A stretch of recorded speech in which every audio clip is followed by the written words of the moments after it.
भैया, हम भोजपुरी गायक अरविंद दीवाना बिहार वाला सबके पैर छू के प्रणाम बा। और हमारे चैनल पर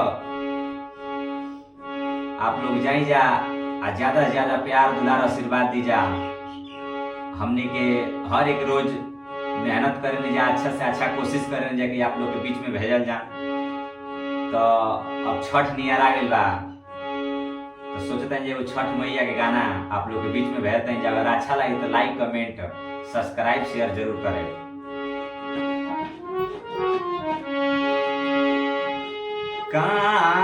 काचही बास के बहंगिया बहंगी लचकते जाए, बहंगी लचकते जाए।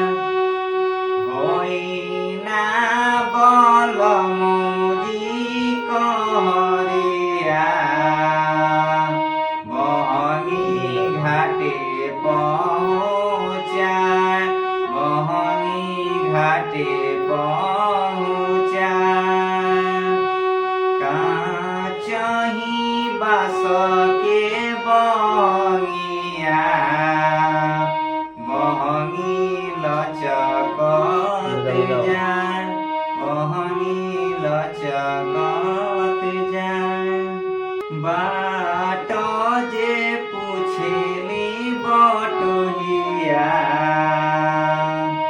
बहंगी के कारा के जाए, बहंगी के कारा के जाए।